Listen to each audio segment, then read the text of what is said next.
Saudara Hanif, apakah kemudian tim peneliti Ba'alawi ini menyatakan bahwa memang tidak ada kitab sezaman yang berbicara soal ini Ubaidillah? Itu nanti akan dibahas. Baik, tapi itu akan membahas ketika bicara klaim bahwasanya terputus 550 tahun. Itu akan dibahas. Tapi yang jelas boleh tidak saya kemudian tanya, ada tidaknya, jadi pengakuan bahwa ada tidak kitab sezaman yang berbicara soal itu? Akan dibahas nanti. Akan dibahas. Akan diuraikan. Ya. Baik. Tadi saya juga sempat menelaah bahwa apa yang disampaikan oleh saudara Hanif Al-Attas, misalkan mengutip Al-Muhibbi abad 12, Son'ani abad 12, An-Nabhani abad 14 dan lain sebagainya, itu belum menunjukkan bukti bahwa Ubaidillah dicatat pada kitab sezaman. Ini logika Kiai Imaduddin Utsman yang mungkin nanti bisa diperkuat. Iya, karena memang ini tadi ada sebenarnya masukan dari beberapa kawan ya, kok lama sekali katanya 20 menit. Saya menginformasikan kepada sahabat-sahabat ini karena kemudian satu arah, maka memang diberikan waktu oleh panitia untuk bisa lebih panjang. 20 menit itu 20 kalau menit, diskusi. 20 menit, tapi memang saudara Hanif itu sudah lebih dari 1 jam. Wah, nggak berasa ya. Maka sepertinya kita tunda dulu karena memang mau istirahat sepertinya begitu. Tapi yang bisa saya garis bawahi seperti ini, dan saya coba sedikit saya perdalam begitu ya, saudara Hanif. Apakah kemudian tim peneliti Ba'alawi ini menyatakan bahwa memang tidak ada kitab sezaman yang berbicara soal ini Ubaidillah? Itu nanti akan dibahas. Baik, tapi itu akan membahas ketika bicara klaim bahwasanya terputus 550 tahun. Itu akan dibahas. Tapi yang jelas boleh tidak saya kemudian tanya, ada tidaknya, jadi pengakuan bahwa ada tidak kitab sezaman yang berbicara soal itu? Akan dibahas nanti. Akan dibahas. Akan diuraikan. Ya. Tapi yang jelas yang ingin kami tegaskan, syarat kitab sezaman untuk mutlak absah nasab itu tidak dibenarkan. Ini harus dipahami oleh sahabat-sahabat sekalian ya, bahwa memang pertama ada syarat syuhra wal istifadhah yang ini dikuatkan oleh tadi tim peneliti, dan banyak sekali tadi data-data yang dilakukan oleh disampaikan oleh saudara Hanif.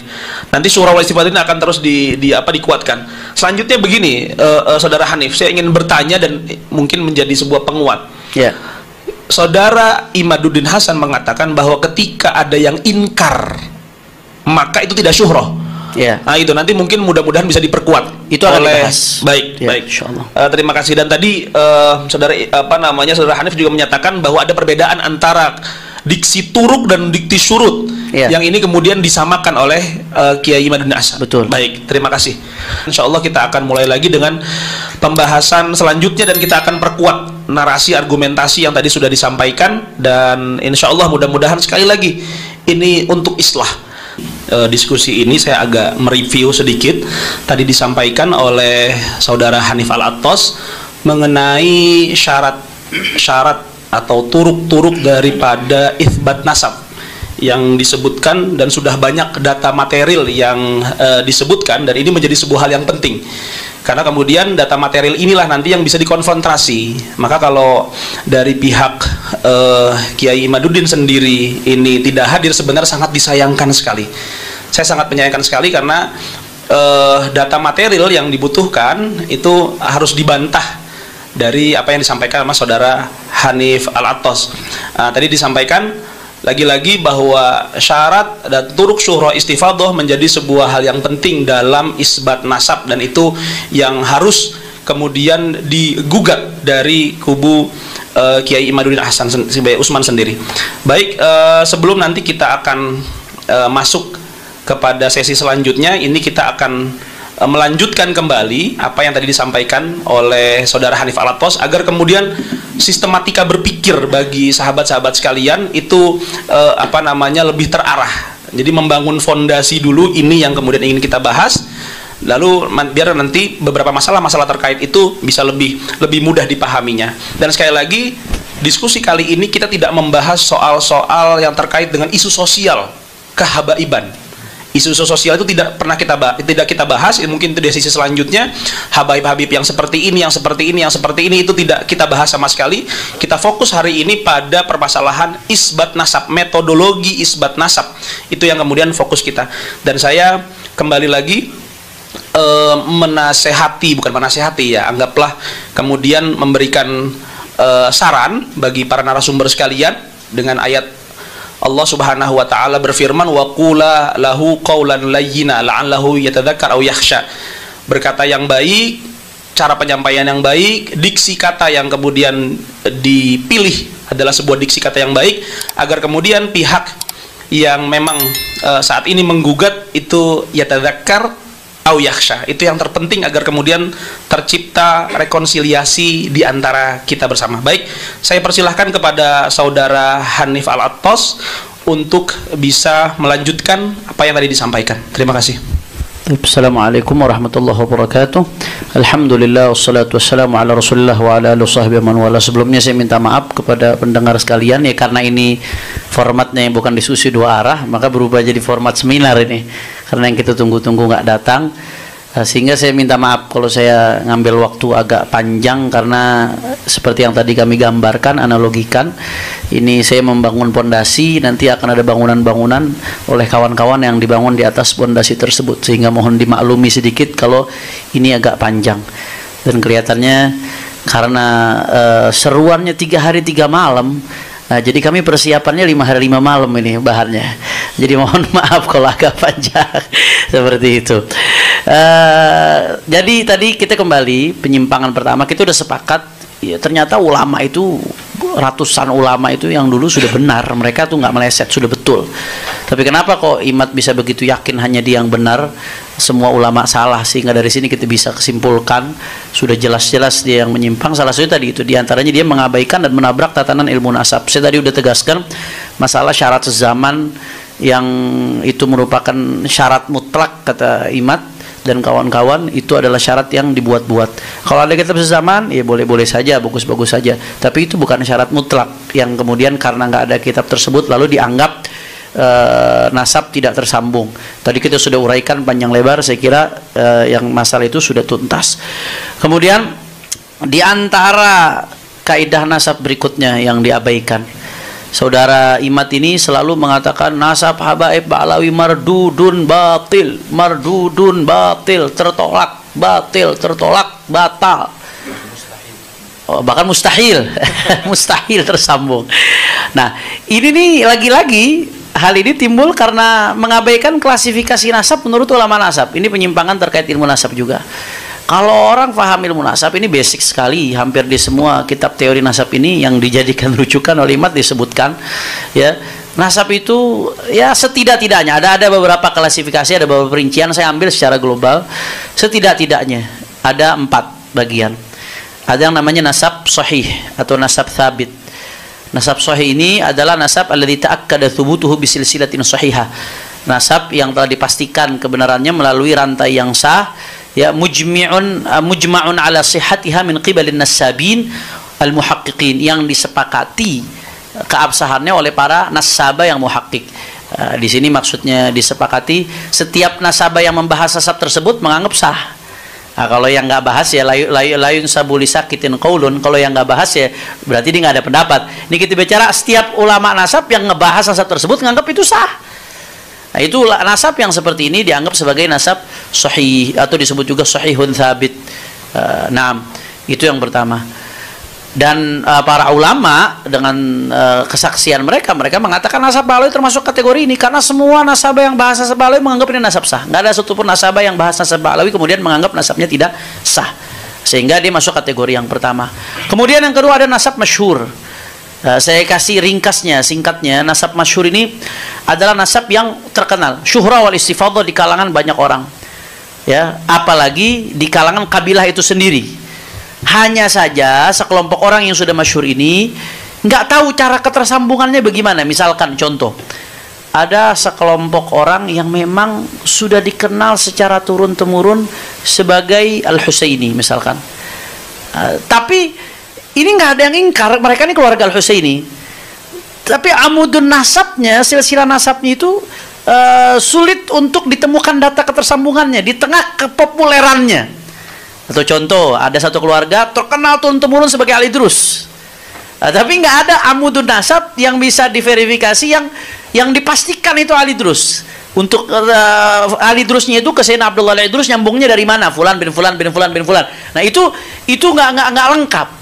Andai kata ada nasab seperti itu, tapi dia syuhra istifadah dan diakui, itu sudah cukup untuk mengakui dia sebagai al-idrus. Nggak boleh kita langsung semerta-merta menafikan, kecuali kalau ada mu'arid yang ingkar, ada yang ta'an, ada yang menafikan, ada nasab yang menafikan. Itu lain cerita tuh. Itu disebut nasab masyhur.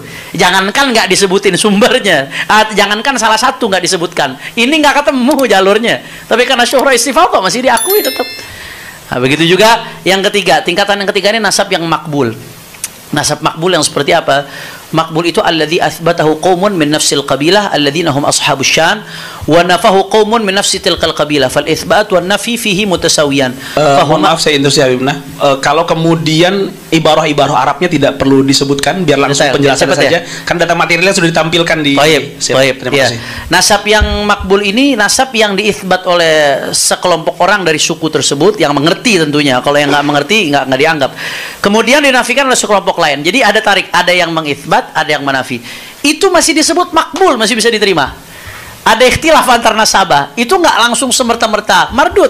Ini kalau kita mau pakai logika imat, terlepas dari logika tersebut salah.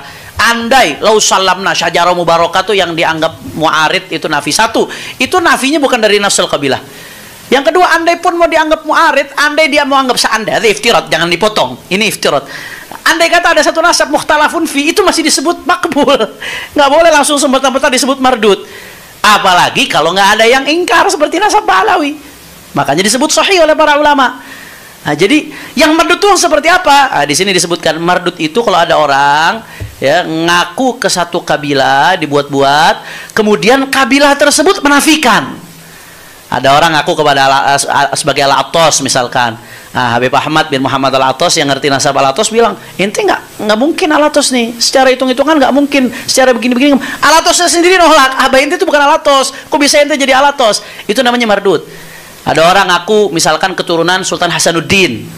Nah, aku teriak Sultan Hasanuddin, keturunan Sultan Hasanuddin sendiri nggak ngakui, nolak. Itu baru nasab mardud, Gus Wafi. Mardud itu yang namanya mardud dalam definisi ilmu nasab. Nah, jadi kalau dia paham klasifikasi ini, wah nggak langsung ujuk-ujuk main mardudun, batilun, qot'iyun, bla bla bla bla. Padahal ini dasar sekali dalam ilmu nasab. Ini salah satu hal fatal yang diabaikan oleh umat. Jadi terlepas dari nasab Ba'alawi itu sahih diakui oleh para ulama, masuk tingkatan yang sahih. Tapi andai kata pun dia ngikuti klasifikasi ini, kalau dia mau ngotot terhadap pendapatnya bahwasanya syajarah mubarakah itu mengandung nafi, itu tetap nggak sampai pada kategori mardud, nggak sampai pada kategori batil. Tapi pada faktanya para ulama mengatakan nasab Ba'alawi sahih, karena semua nasabah yang nyinggung Ba'alawi semuanya menyatakan sahih. Nah, itu yang penting. Andai kata dia faham saja ini udah selesai, nggak akan sepanjang ini urusannya. Apalagi sampai hakul yakin. Nah, kemudian berikutnya, beliau ini kalau kita lihat di buku pertama, keduanya itu, khususnya buku pertama itu hanya fokus ke kitab-kitab nasab. Padahal penelitian nasab itu nggak hanya di kitab-kitab nasab. Kitab-kitab sejarah juga penting sebagai bagian dari penelitian nasab. Ya, itsbat pakai kitab nasab. Tapi penelitian sejarah itu menjadi salah satu instrumen penting di dalam melacak nama-nama yang ada dalam sebuah nasab, di dalam melacak syuhran istifadah dan lain sebagainya. Sayangnya di buku penelitian yang pertama yang membuat geger di awal itu, saya lihat bahkan nggak menyinggung referensi sejarah sama sekali di situ. Ini seolah-olah meremehkan urgensi kitab-kitab di luar nasab. Padahal ya Al-Imam Al-Kamlani dalam kitabnya Al-Budur Al-Madiyah fi Tarajim Al-Hanafiyah itu mengatakan laulat tarikh lajuhilatil ansab wa nusiyatil ahsab. Ya, kalau bukan karena sejarah orang nggak tahu nasab. Nasab itu bahkan bagian daripada ilmu sejarah. Mengabaikan kitab-kitab sejarah dalam penelitian nasab itu sesuatu yang sangat-sangat fatal, apalagi langsung mengambil kesimpulan dini dan langsung digembar-gemborkan. Begitu juga ya di Al-Janadi sendiri yang sering dikutip oleh saudara Imad, di sini disebutkan laulahu lajuhilatil ansab wa darasatil ahsab wa lam tufarraq bainal jahalah wa dzawil albab. Ya, kalau nggak ada ilmu tarikh, orang nggak tahu nasab dan ahsab itu akan hilang begitu saja semuanya, nggak bisa dibedakan mana yang ahli ilmu, mana yang punya akal. Jadi mengabaikan urgensi kitab-kitab di luar nasab, baik kitab sejarah kah atau kitab-kitab lain yang mengandung informasi sehingga mengambil kesimpulan dini, ini saya kira sangat-sangat fatal. Bahkan Ibrahim bin Mansur sendiri mengatakan kalau sudah keterangan di kitab nasab, ya wa kadza yazdadun nasab quwwatan ala quwa idza ittafaqat hadhihi syura wal istifadah ma aqwal ulama nasab wa tarikh thiqat fi hadzal nasab. Keterangan kitab nasab kalau udah ketemu sama syuhra istifadah cocok sama pendapat ulama, cocok sama keterangan di tarikh, wah itu kuah fogol kuah. Udah validasinya tuh makin luar biasa, double validasinya. Kekuatan di atas valid, di atasnya valid itu. Dan faktanya nasab Pak Alwi seperti ini. Selain diakui di kitab nasab, diakui syuhra istifadah. Yang ngaku syuhra istifadah bukan saya loh, ulama yang ngakuin itu syuhra istifadah. Dalam perspektifnya ulama. Dan ini sesuai juga dengan kitab-kitab sejarah. Dan itu konsisten, luar biasa. Jadi ini harusnya kuatan ba'da kuatin.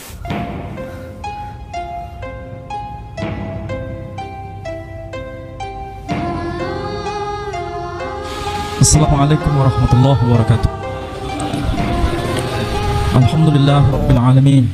Asyhadu an la ilaha illallah wahdahu la syarika lah wa asyhadu anna Muhammadan abduhu wa rasuluh la nabiyya ba'dah. Terima kasih atas kehadiran saudara-saudara sekalian, karena pada hari ini kami dari Yayasan Pembina Mu'allaf At-Tauhid menerima tamu-tamu yang tentu saja membuat heboh Indonesia. Tamu-tamu ini kami terima dengan tangan terbuka. Siapapun yang datang ke Geraha Mu'allaf kami terima semua. Ada yang muslim, ada yang non-muslim. Datang bertamu kepada kami akan terima. Siapapun yang datang. Kebetulan saat ini yang datang adalah dari saudara-saudara yang asal dari Trah Wali Songo. Seandainya dari kalangan Ba'alawi datang ke sini, kami juga akan terima. Prinsip dasar yang dikembangkan oleh Geraha Mu'allaf adalah kajian akademik. Dan itulah semangat yang harus menjadi panduan kita. Membela kebenaran, bukan membela pembenaran. Dan dalam konteks ini, alhamdulillah ada datang Tubagus Mogi yang ada di sebelah kanan saya, kemudian Sayyid Tengku Mudakari, kemudian beliau yang baru saja berbicara kepada kita dengan berbagai data-data terbaru yang tentu saja itu menjadi renungan kita bersama, yakni beliau yang dikenal dengan nama Kiai Haji Imaduddin bin Usman Al-Bantani. Kemudian ada juga Kiai Pleret atau Gus Fuad Pleret yang senyumnya membuat kita semakin terkesima, dan juga Kiai Nur Ikhya yang sangat halus bahasanya, sangat santun tutur katanya, yang membuat kita sangat sulit untuk menolak apa yang beliau katakan. Kemudian Gus Fakih Al-Muqaddam katanya. Mudah-mudahan ini menjadi penyemangat. Setiap orang itu punya karakter, tapi karakter masing-masing orang itu sebetulnya bermuara dari hati. Dan sebenarnya dia bicara dalam konteks kebenaran atau dalam konteks bukan kebenaran, itu bisa dideteksi. Dan saya kira kita semua punya itu. Nah, masalahnya apakah yang tadi beliau katakan itu manipulasi atau tidak? Pasti dan pasti orang yang cerdas dan waras bisa membuktikannya. Nah, saudara-saudara sekalian, saya tidak akan menjelaskan secara detail apa yang telah diuraikan oleh beliau tadi. Saya hanya ingin mengetuk hati kita semua bahwa untuk membuktikan kebenaran itu tidak cukup dari klaim sepihak. Ini sering saya ulang. Untuk membuktikan kebenaran itu bukan pada dokumen sepihak atau dokumen internal, tapi harus dokumen eksternal. Itu minimal yang harus kita pahami. Apalagi dalam konteks yang sezaman. Kita mulai dari tokoh yang tentu saja ini penting. Tapi sebelumnya saya ingin garis bawahi, agama yang ada di sekitar kita, sumbernya itu bila berasal dari sumber yang satu, pasti pesannya itu seragam. Apa buktinya? Muslim mengenal istilah salam, arti harfiahnya damai sejahtera. Nasrani dan Yahudi mengenal istilah shalom, arti harfiahnya damai sejahtera. Kalau kita lihat ajaran Hindu mengenal istilah shanti, om, santi, shanti, shanti, om, arti harfiahnya damai sejahtera.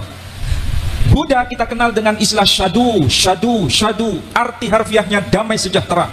Agama Konghucu dan Tao berbahasa Mandarin mengenal istilah sancai, sancai, sancai, arti harfiahnya damai sejahtera. Jangan diplesetkan jadi Shinchan ya. Sancai. Coba perhatikan itu dengan perenungan yang dalam. Mengapa muncul istilah salam, shalom, santi, sadu, sancai? Membuktikan bahwa sumber agama itu merujuk pada zat yang mutlak yang satu itu dalam bahasa yang berbeda. Tapi simbolnya jelas. Di situ kalau pakai bahasa anak milenial sekarang pakai simbol huruf S supaya gampang dipahami. Ini menandakan kalau sebuah agama, sebuah ajaran menyimpang dari ajaran yang menebarkan damai sejahtera, patut dicurigai apa itu sebenarnya yang diajarkan. Jadi semangat agama ke sana sebenarnya. Nah, dari sisi ini kita mulai lihat tokoh yang sering kita kenal. Kita mulai dari Al-Quran saja sebagai bukti internal. Karena kita Muslim pasti nahnu abna'ud dalil. Kita ini putra-putra orang berdasar pada dalil. Apa yang dikatakan Quran? Ibrahim berkata, dan itu ditegaskan dalam Al-Quran. Alhamdulillahilladzi wahabali 'alal kibari Ismaila wa Ishaqa inna rabbi lasami'ud du'a. Segala puji bagi Allah yang menganugerahkan kepadaku di masa tua, yakni Ismail dan Ishak. Ini tercantum di surah Ibrahim. Perhatikan tuh baik-baik. Bukan bermaksud saya menggurui beliau, tapi ini coba kita resapi maknanya. Kenapa tercantum di surah Ibrahim menjelaskan Ismail dan Ishak? Ini dikuatkan dengan bukti eksternal. Sekali lagi, siapapun yang berhujjah hanya berdasarkan bukti internal cukup berlaku bagi kelompoknya sendiri. Tidak perlu memaksa kelompok lain. Tapi kalau ingin diakui sebagai hujjah yang kuat, maka hadirkan bukti eksternal itu. Bagaimana bisa dibuktikan data eksternal? Sebagaimana yang disampaikan dalam Quran, kita bisa lihat dari Alkitab atau Bible, atau orang Yahudi menyebutnya kitab Tanakh, dari kata Torah, Nevi'im, Bekaturim. Dalam kitab itu disebutkan, tentu bukan dalam bahasa Arab, disebutkan apa? Bnei Avraham, Yitzhak wa Ismail. Anak-anak Ibrahim ialah Ishak dan Ismail. Ini sudah menjadi bukti. Ada bukti eksternal. Maka bagaimanapun caranya, kebenaran itu semakin terungkap bahwa ini bukan tokoh fiktif Ibrahim itu, karena ada bukti eksternal. Nama Ibrahim asalnya dari kata Abram. Jadi nama aslinya itu Abram. Abram ben Terah ben Nahor. Kemudian berubah namanya menjadi Abraham. Quran sendiri boleh membaca dengan nama Ibrahim. Makanya salah satu qiraah sab'ah, ayat yang berbunyi Bismillahirrahmanirrahim, wa idh yarfa'u Ibrahimul qawa'ida minal baiti wa Ismail rabbana taqabbal minna innaka antas sami'ul alim. Jadi boleh dibaca Ibrahim, boleh dibaca Ibrahim. Ini kalau kita kaji dari sisi linguistik, dirosah lisaniyah atau kajian kebahasaan. Dari Abraham menjadi Ibrahim itu ada lompatan. Maka supaya tidak melompat, perlu mediator, bahasa yang menjadi pengantar dari perubahan bahasa Arab ke bahasa Ibraninya atau sebaliknya. Dari Ibrahim ke Abraham kita ketemukan nama Ibrahim. Logikanya dari Abraham, dari kata Ibrahim dan menjadi kata Ibrahim, ini pasti merujuk pada tokoh yang sama. Dan nama Abraham sekali lagi dari kata Abram. Kata Abram ini juga ditemukan dalam kitab saudara kita yang lebih tua. Apa itu? Agama Hindu. Kitab apa itu? Kitab Bhaviswa Purana. Disebutkan nama Abiram, puter Terahan, puter Nahoran. Sementara dalam kitab-kitab klasik Islam disebutkan Ibrahim bin Tarih bin Nahur. Dari tradisi Yahudi, kitab Talmud ataupun Alkitab atau disebut Bible menyebutkan Abraham bin Terah bin Nahor. Jadi disebut nama Abiram, Abram, Ibrahim, Abraham, tokohnya bukan tokoh fiktif. Karena apa? Ada data-data yang lengkap, bukan sekedar data internal, tapi data eksternal. Ada data yang lebih senior, ada data yang lebih terakhir. Semuanya itu kalau dikumpulkan, merujuk pada fakta, bukan fiksi. Ini cara kita berpikir waras dan sehat. Kecuali kalau berpikir yang tidak waras, hanya klaim sepihak. Jadi siapapun yang mau jujur mengakui kebenaran, pasti tidak bisa menolak apa yang saya katakan ini. Apalagi kalau dihubungkan dengan tradisi yang lebih luas lagi. Tadi sudah disinggung, misalnya, apa betul Bani Jawi itu ada kaitan dengan Ismail, ada kaitan dengan Ibrahim. Ternyata data ini juga dikenal dalam historiografi Nusantara sendiri. Tokoh Aji Saka itu bukan hanya diakui di kalangan orang Jawa. Orang Sunda juga mengenal itu, Aji Saka. Kalau di Jawa menyebutnya Aji Soko. Di Madura juga mengenal itu, nama tokoh itu. Dan kalau yang manuskrip yang Jawa menyebutkan bahwa orang Jawa itu dikenal dengan sebutan Bani Jawi, tapi dalam makna sempit, bukan dalam makna lebih luas. Dan disebutkan wayahipun Nabi Ismail. Itu perlu dibahas sebetulnya. Karena orang Jawa sendiri, kebanyakan yang generasi milenial ini jarang sekali buka-buka manuskrip. Jarang sekali buka-buka data tradisi mereka sendiri. Kebanyakan mereka belajar dari sisi tradisi asing. Nah, berkaitan dengan itu, maka perlu namanya penyadaran bahwa negeri kita ini jangan sampai kita buta dengan sejarah kita sendiri. Saudara-saudara yang generasi muda punya kewajiban untuk menelusuri kembali kekayaan budaya kita, artefak kebudayaan kita itu begitu luar biasa. Maka inilah waktunya bagi saudara-saudara untuk merefleksi diri. Dan Kiai Imaduddin Al-Bantani sudah memberikan semacam preambul bagaimana cara mengkaji data itu secara baik. Ada plus minus itu pasti, tetapi bukan berarti kita ini tidak mau baca. Masalahnya masyarakat kita ini tidak mau baca. Bahkan sebelum mendengar sudah a priori. Bahkan karena terlalu tradisi itu begitu mengakar lama, sehingga ketika menemukan sesuatu informasi yang sepertinya asing dianggap sebagai yang salah. Akibatnya apa? Ini doktrin.